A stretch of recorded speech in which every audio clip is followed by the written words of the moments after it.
क्या आपने कभी सोचा है कि जीवन के तूफानों में शांति का रहस्य क्या है? क्या आप अपने मन की उलझनों को सुलझाना चाहते हैं? क्या आप उस सागर की गहराइयों में उतरना चाहते हैं जहां ज्ञान की अनमोल मणियां छिपी हैं? श्री हरि ज्ञान सागर में आपका स्वागत है। सर्द रात थी। हिमालय की तलहटी में बसा एक छोटा सा गांव, जहां चांदनी की किरणें पेड़ों की पत्तियों से छनकर धरती पर रहस्यमयी आकृतियां बना रही थीं। गांव के किनारे एक प्राचीन मंदिर था, जिसके बारे में कहा जाता था कि वहां भगवान श्री कृष्ण की गीता की गूढ़ शिक्षाएं आज भी जीवित हैं। मंदिर के पुजारी स्वामी विद्यानंद एक रहस्यमयी व्यक्तित्व थे। उनकी आंखों में गहराई थी, मानो वे संसार के सारे रहस्य जानते हों। उस रात मंदिर के बाहर एक युवक खड़ा था, अर्जुन नाम का एक आधुनिक युग का खोजी, जिसका जीवन असंतुलन की भंवर में फंसा था। क्या जीवन का कोई अर्थ है? अर्जुन ने पुजारी से पूछा। उसकी आवाज में निराशा और जिज्ञासा का मिश्रण था। स्वामी विद्यानंद ने मुस्कुराते हुए कहा, आओ, मैं तुम्हें एक कहानी सुनाता हूं। यह कहानी गीता की शिक्षाओं से बुनी गई है, जो तुम्हें जीवन में संतुलन का रहस्य बताएगी। लेकिन सावधान, यह कहानी तुम्हें अपने भीतर की यात्रा पर ले जाएगी। क्या तुम तैयार हो? अर्जुन की आंखों में उत्सुकता चमक उठी। वह बोला, हां, मैं तैयार हूं। स्वामी ने उसे मंदिर के गर्भगृह में ले जाकर एक प्राचीन पुस्तक खोली और कहानी शुरू की। यह कहानी ऐसी थी कि सुनने वाला अंत तक बंधा रहे और हर पल गीता की शिक्षाओं को अपने जीवन से जोड़ सके। सर्द रात थी। हिमालय की तलहटी में बसा एक छोटा सा गांव, जहां चांदनी की किरणें पेड़ों की पत्तियों से छनकर धरती पर रहस्यमयी आकृतियां बना रही थीं। गांव के किनारे एक प्राचीन मंदिर था, जिसके बारे में कहा जाता था कि वहां भगवान श्री कृष्ण की गीता की गूढ़ शिक्षाएं आज भी जीवित हैं। मंदिर के पुजारी स्वामी विद्यानंद एक रहस्यमयी व्यक्तित्व थे। उनकी आंखों में गहराई थी, मानो वे संसार के सारे रहस्य जानते हों। उस रात मंदिर के बाहर एक युवक खड़ा था, अर्जुन नाम का एक आधुनिक युग का खोजी, जिसका जीवन असंतुलन की भंवर में फंसा था। क्या जीवन का कोई अर्थ है? अर्जुन ने पुजारी से पूछा। उसकी आवाज में निराशा और जिज्ञासा का मिश्रण था। स्वामी विद्यानंद ने मुस्कुराते हुए कहा, आओ, मैं तुम्हें एक कहानी सुनाता हूं। यह कहानी गीता की शिक्षाओं से बुनी गई है, जो तुम्हें जीवन में संतुलन का रहस्य बताएगी। लेकिन सावधान, यह कहानी तुम्हें अपने भीतर की यात्रा पर ले जाएगी। क्या तुम तैयार हो? अर्जुन की आंखों में उत्सुकता चमक उठी। वह बोला, हां, मैं तैयार हूं। स्वामी ने उसे मंदिर के गर्भगृह में ले जाकर एक प्राचीन पुस्तक खोली और कहानी शुरू की। यह कहानी ऐसी थी कि सुनने वाला अंत तक बंधा रहे और हर पल गीता की शिक्षाओं को अपने जीवन से जोड़ सके। कई 100 साल पहले हिमालय के घने जंगलों में एक साधक रहता था, जिसका नाम था विशाल।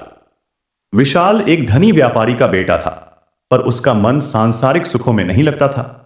वह दिन रात धन, परिवार और सामाजिक जिम्मेदारियों के बीच उलझा रहता था।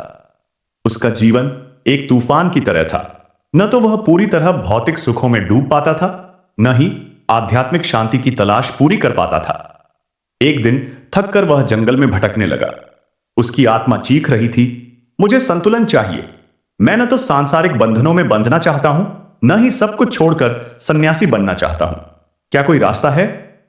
जंगल में भटकते भटकते वह एक प्राचीन गुफा के पास पहुंचा। गुफा के बाहर एक दीप जल रहा था, जो हवा के झोंकों के बावजूद स्थिर था। यह देखकर विशाल आश्चर्यचकित हुआ। उसने गुफा में प्रवेश किया, जहां एक साधु ध्यान मग्न बैठा था। साधु की शांति और तेजस्विता देखकर विशाल के मन में श्रद्धा जागी। उसने साधु से पूछा, हे महात्मा, मेरे जीवन में संतुलन क्यों नहीं है? मैं क्या करूं? साधु ने आंखें खोली और मुस्कुराते हुए कहा, विशाल, तुम्हारी समस्या का समाधान भगवत गीता में छिपा है। मैं तुम्हें 3 रहस्य बताऊंगा, जो तुम्हें संतुलन की कला सिखाएंगे। लेकिन पहले तुम्हें एक यात्रा पर जाना होगा। क्या तुम तैयार हो? विशाल ने सहमति में सिर हिलाया। साधु ने उसे एक प्राचीन तालाब के पास ले जाकर कहा, इस तालाब में एक रहस्यमयी कमल है, उसे लाओ। पर सावधान, रास्ते में 3 चुनौतियां आएंगी। प्रत्येक चुनौती गीता की एक शिक्षा को समझने का अवसर है। विशाल तालाब की ओर बढ़ा। रास्ते में उसे एक विशालकाय पेड़ दिखा, जिसके नीचे एक बूढ़ा व्यक्ति रो रहा था। विशाल ने पूछा, आप क्यों रो रहे हैं? बूढ़े ने कहा, मैंने सारी उम्र धन कमाने में बिता दी, पर अब मेरे पास कोई नहीं। मैंने कभी किसी की मदद नहीं की। अब मृत्यु करीब है और मुझे डर लगता है। विशाल को साधु की बात याद आई। उसने गीता के कर्मयोग के सिद्धांत को याद किया, जो श्री कृष्ण ने अर्जुन को समझाया था। कर्मण्येवाधिकारस्ते मां फलेषु कदाचन, अर्थात तुम्हें केवल अपने कर्म पर अधिकार है, फल की चिंता मत करो। विशाल ने बूढ़े व्यक्ति को अपने साथ लिया और गांव में कुछ भोजन और आश्रय का प्रबंध किया। उसने महसूस किया कि निस्वार्थ कर्म करने से मन को शांति मिलती है। पहली चुनौती पार करने के बाद विशाल का मन हल्का हुआ। उसने समझा कि संतुलन का पहला रहस्य है अपने कर्तव्यों को बिना फल की इच्छा के निभाना। यह कर्म योग जीवन को अर्थ देता है। तालाब के करीब पहुंचते ही विशाल को एक रहस्यमयी कोहरा घेर लेता है। कोहरे में से एक आवाज गूंजी, विशाल, तुम कौन हो? क्या तुम्हें अपने भीतर का सत्य पता है? विशाल घबरा गया। उसने सोचा, मैं तो एक व्यापारी का बेटा हूं, पर क्या यह मेरा असली परिचय है? साधु की दूसरी शिक्षा उसके मन में गूंजी, गीता का ज्ञान योग। श्री कृष्ण कहते हैं, आत्मा न कटती है, न जलती है, न सूखती है, वह अविनाशी है। विशाल ने ध्यान लगाया और अपने भीतर की आत्मा को देखने की कोशिश की। उसने महसूस किया कि वह न तो उसका शरीर है, न उसका धन, न उसकी पहचान। वह एक चेतना है जो अनंत है। कोहरा छोंट गया। विशाल ने समझा कि संतुलन का दूसरा रहस्य है अपने सच्चे स्वरूप को जानना। जब हम आत्मा के स्तर पर जीते हैं तो सांसारिक दुख और सुख हमें विचलित नहीं करते। अंत में विशाल तालाब के पास पहुंचा। वहां एक सुंदर कमल तैर रहा था, पर तालाब के बीच में एक भंवर था। विशाल डर गया। तभी उसे साधु की तीसरी शिक्षा याद आई, गीता का भक्ति योग। श्री कृष्ण कहते हैं, मुझ पर विश्वास रखो, मैं तुम्हें हर संकट से बचाऊंगा। विशाल ने श्री कृष्ण का स्मरण किया और तालाब में कूद पड़ा। जैसे ही वह कमल के पास पहुंचा, भंवर गायब हो गया। कमल उसके हाथ में था। उसने महसूस किया कि भक्ति से मन की सारी चिंताएं मिट जाती हैं। भक्ति योग का मार्ग उसे ईश्वर के प्रति समर्पण सिखाता है, जो जीवन में संतुलन लाता है। विशाल कमल लेकर साधु के पास लौटा। साधु ने मुस्कुराते हुए कहा, विशाल, तुमने गीता के 3 मार्ग, कर्म योग, ज्ञान योग और भक्ति योग को समझ लिया। संतुलन का रहस्य यही है, अपने कर्तव्यों को निस्वार्थ भाव से करो, अपने सच्चे स्वरूप को जानो और ईश्वर पर भरोसा रखो। इन तीनों का समन्वय ही जीवन को संतुलित बनाता है। विशाल ने साधु को प्रणाम किया और गांव लौट गया। उसने अपने व्यापार को निस्वार्थ भाव से चलाया, अपने भीतर की आत्मा को पहचाना और हर पल श्री कृष्ण को याद रखा। उसका जीवन संतुलित और सुखमय हो गया।